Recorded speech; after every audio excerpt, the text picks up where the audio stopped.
You need to come with me. Right now.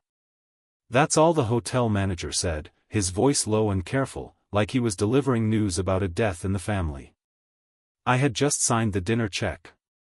My wife had excused herself 20 minutes earlier, mentioning something about a work emergency that needed a private call. I followed him through the service corridor, past the kitchen's clatter and into a back office that smelled of old coffee and industrial carpet. He pointed to a monitor showing live feeds from the property. And there she was. Elena, my wife of 14 years, the mother of our daughter, leaning against the valet podium in the underground garage, laughing into her phone with a lightness I hadn't heard from her in months. Her voice drifted through the cheap speaker beside the monitor. He's so clueless. I told him my editor needed me. He believes anything if you say it with a sad face. I didn't move. I didn't breathe. I just watched her twirl the strand of hair she always claimed gave her headaches when she wore it down. Watched her smile, that private smile I used to think she saved only for me. The manager touched my shoulder. I'm sorry. I see things in this job. I thought you'd want to know before you went back out there. I nodded. My hands stayed steady.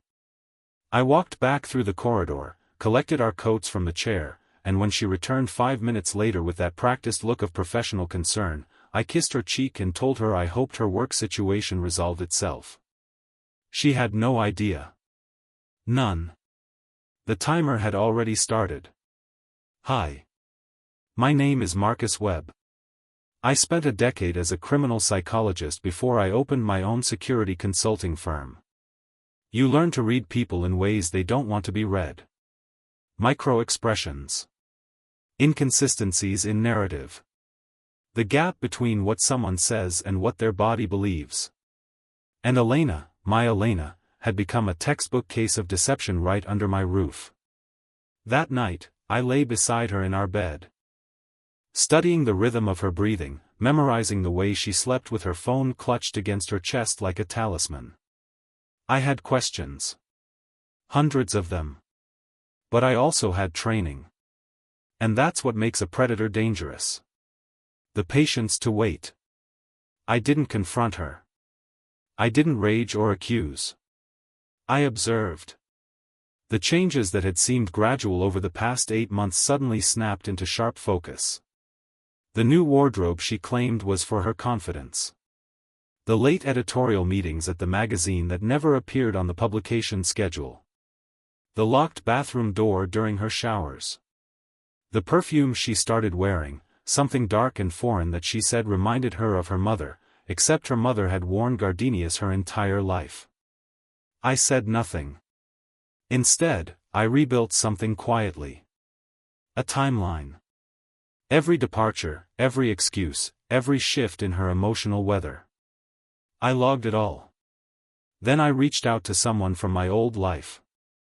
Dr. Samuel Okonkwo, a digital forensics expert I'd testified alongside in 3 separate cases. He owed me a favor from years back, a custody battle where my psychological evaluation had saved his sister's children from an abusive situation. Within 48 hours, I had access to everything. Deleted messages recovered from cloud backups. Location data from her fitness tracker. Voice notes she thought she'd erased. The voice I heard wasn't just hers. It was his. And the first photograph stopped my heart. It was time-stamped 11 minutes after I paid for our anniversary dinner. Elena stood in that same hotel garage, but she wasn't alone. A man I didn't recognize leaned against a silver Audi, his hand resting casually on her hip in a way that spoke of intimacy earned through repetition. It wasn't what they were doing that destroyed me. It was her face. Relaxed. Lit from within. That particular softness she used to give me during our early years. Before mortgage payments and fertility treatments and the slow erosion of whatever we thought we were building. Now that look belonged to someone else.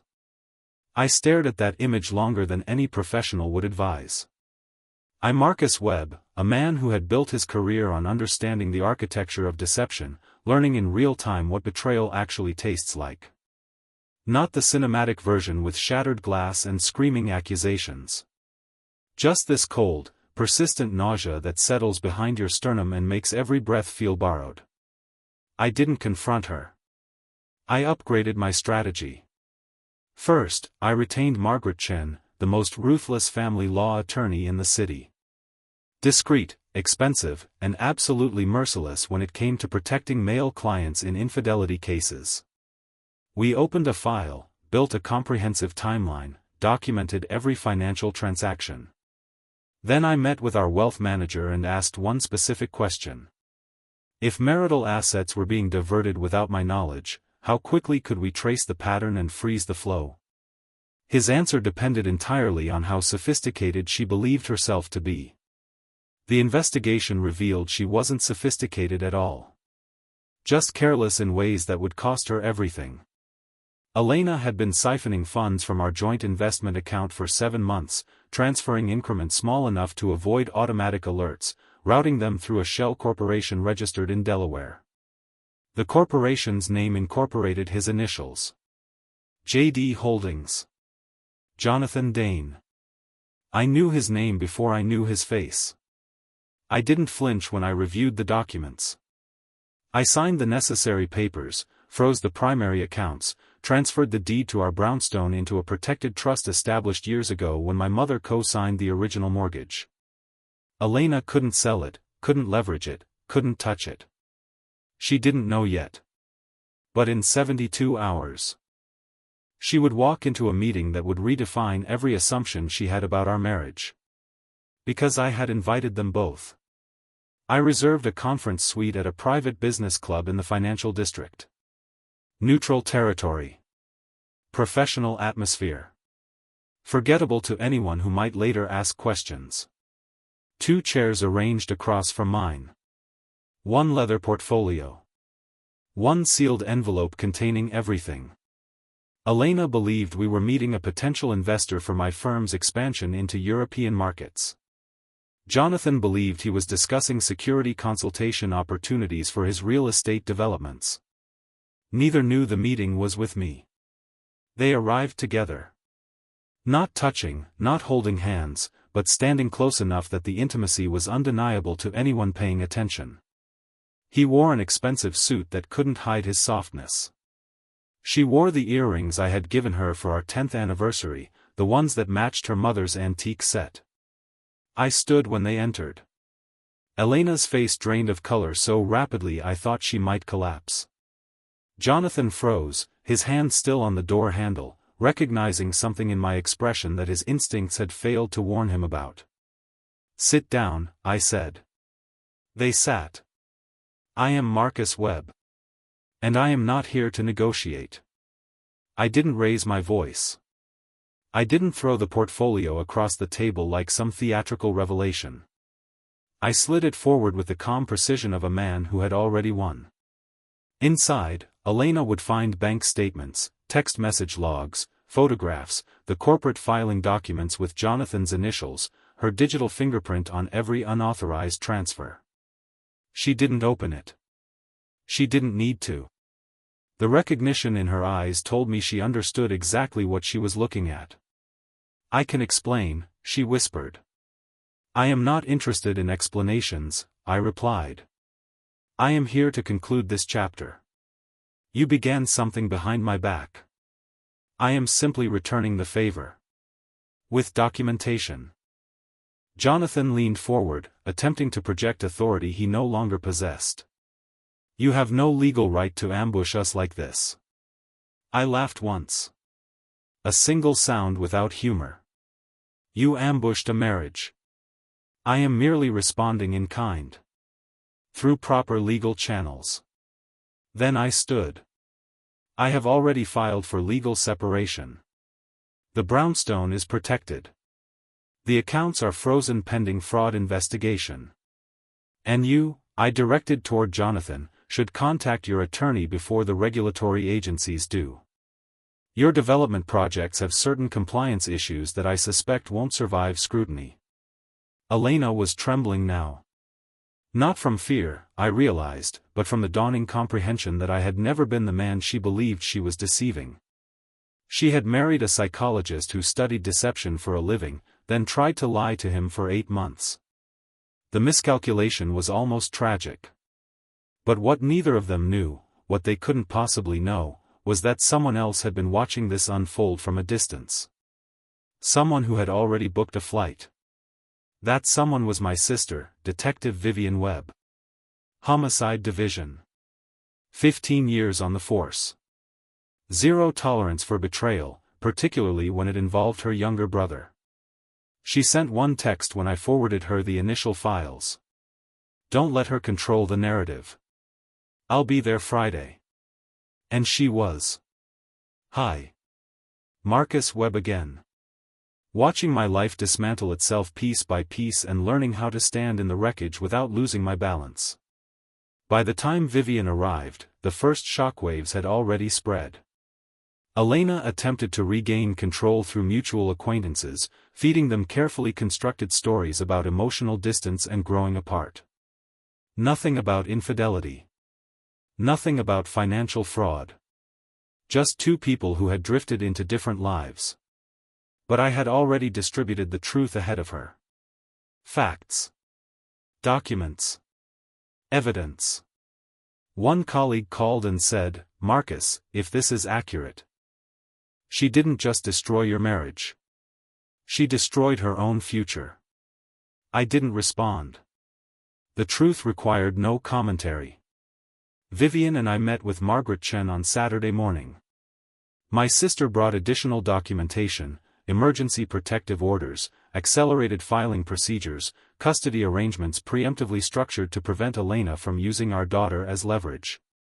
Then Vivian looked across the table and asked the question I had been avoiding. Are you pursuing this for vengeance or for peace? The question struck me with unexpected force. This wasn't merely about catching Elena in her deception. It was about determining who I would become once the deception was exposed. I answered honestly. Peace. Vivian nodded. Then we finished this cleanly. That evening, Elena appeared at the brownstone. The home she no longer had legal access to.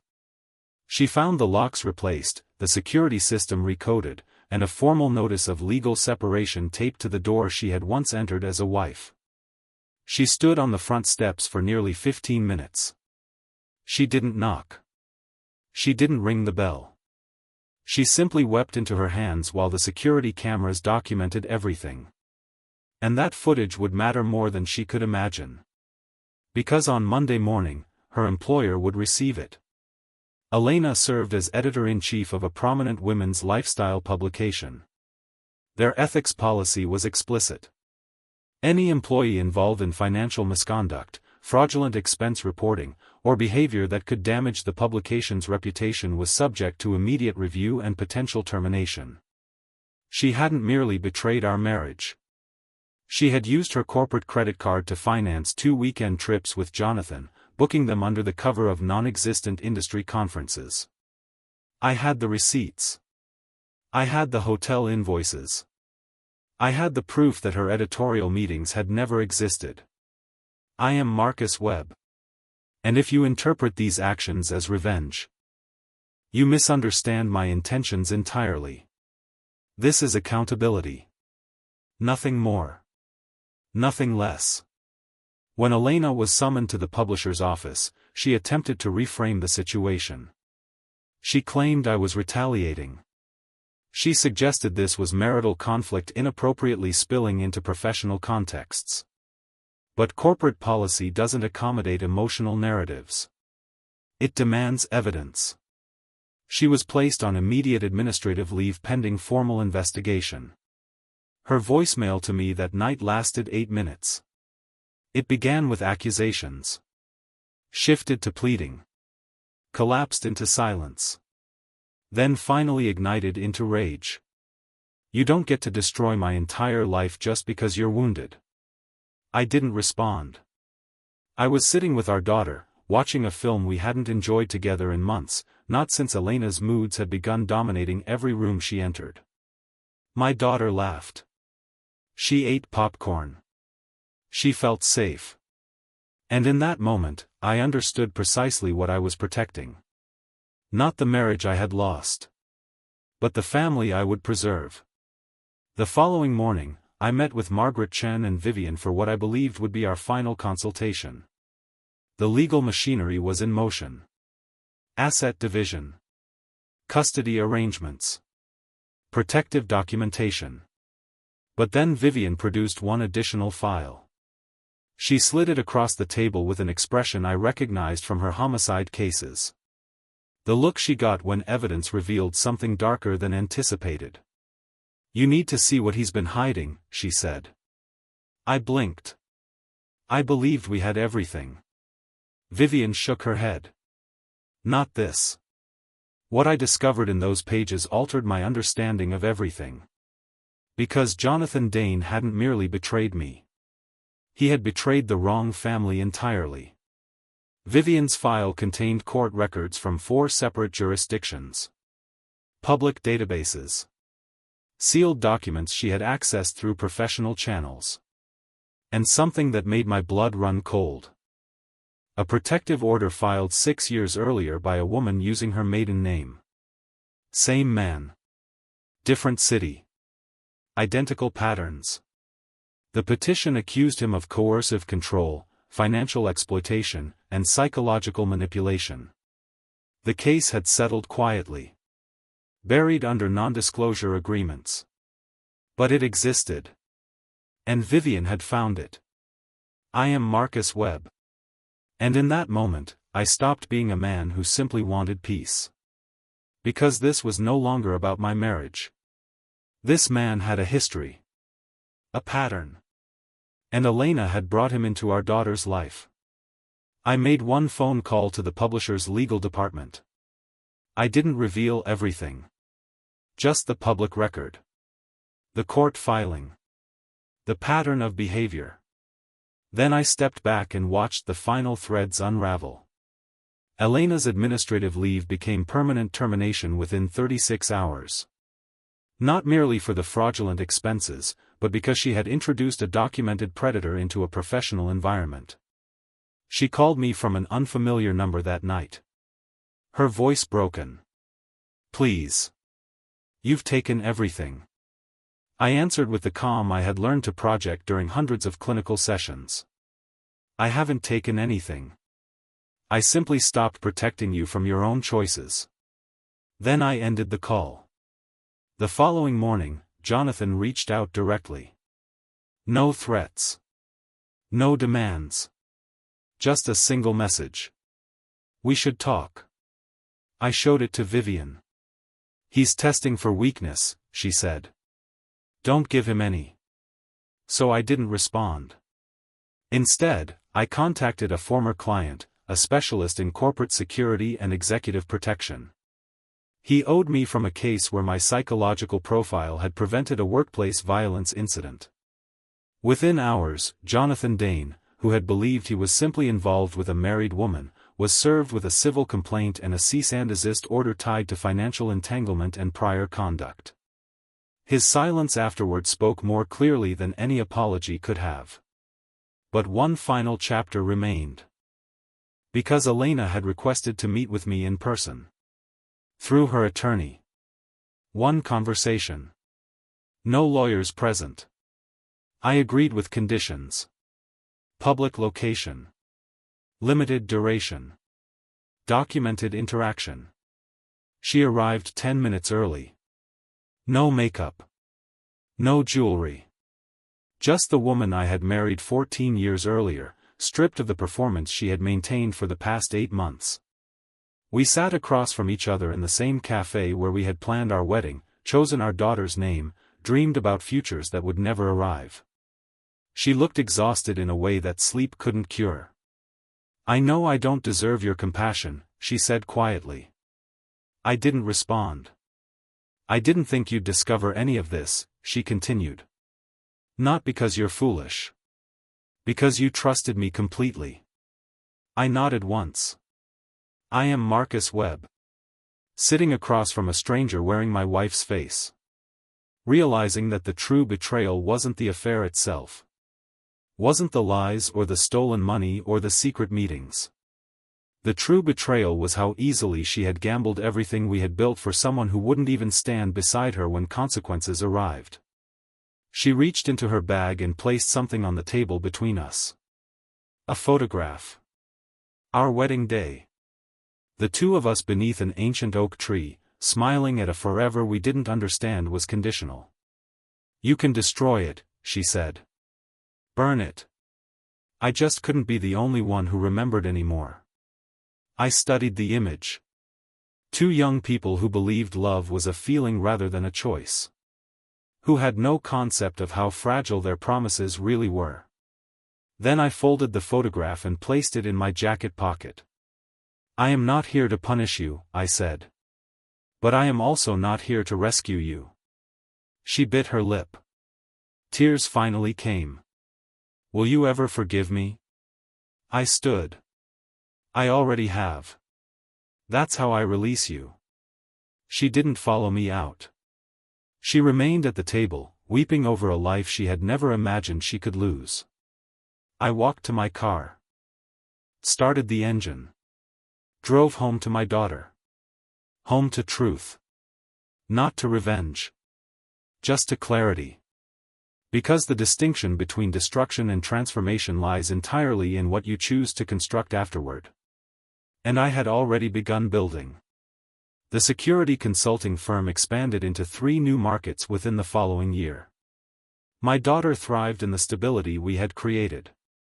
Vivian visited often, her presence a reminder that family isn't defined by marriage certificates but by who stands with you when everything falls apart. I never learned what became of Elena. I never sought to know. The wedding photograph remains in my desk drawer, not as a memorial to what was lost, but as a reminder of what I survived. Sometimes, during quiet evenings, I consider the man I was before that hotel manager pulled me aside.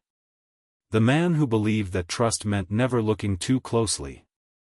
That love meant accepting every explanation without question. I don't mourn his disappearance.